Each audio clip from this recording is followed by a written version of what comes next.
Hello' everyone, মোৰ চেনেলৰ অন্য এটা ভিডিঅ'লৈ আপোনালোক সকলোকে পুনৰবাৰ স্বাগতম জনাইছোঁ। বন্ধু বান্ধৱীসকল, আপোনালোকৰ সকলোৰে জনপ্ৰিয় ৰেঙনি চেনেলত সম্প্ৰচাৰিত হৈ থকা হেগুলিয়া ধাৰাবাহিকখন চাই হয়তো আপোনালোক সকলোৱে ভালেই পাইছে।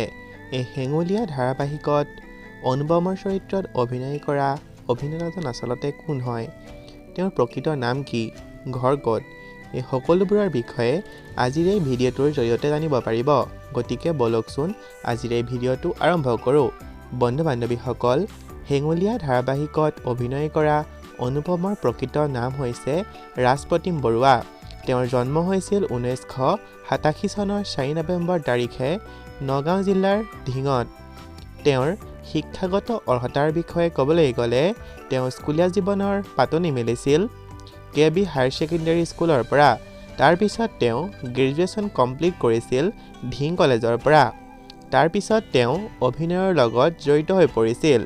বন্ধু বান্ধৱীসকল, ৰাজপ্ৰতিম বৰুৱাৰ পৰিয়ালৰ বিষয়ে ক'বলৈ গ'লে তেওঁৰ পৰিয়ালত মাক, দেউতাক আৰু তেওঁৰ পত্নী আৰু এজন ককায়েক আছে।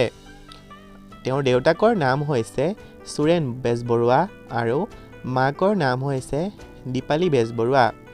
বন্ধু বান্ধৱীসকল, তেওঁ অভিনয় কৰা কেইখনমান ধাৰাবাহিক হৈছে অস্তিত্ব, গোলমাল, দুবৰি দলিচাত, হাই গুৱাহাটী, ৰং জীৱনৰ, পাতাল ভৈৰৱী, ভাড়াঘৰ, বৰলাকাই আৰু বৰ্তমান তেওঁ হেগুলিয়া ধাৰাবাহিকত অনুপমৰ চৰিত্ৰত অভিনয় কৰি আছে। বন্ধু বান্ধৱীসকল, আপোনালোকে কোনে কোনে বাৰু অনুপমৰ অভিনয় চাই ভাল পাইছে জনাবচোন। আজিলৈ ভিডিঅ'টো ইমানেই আছিল। ধন্যবাদ।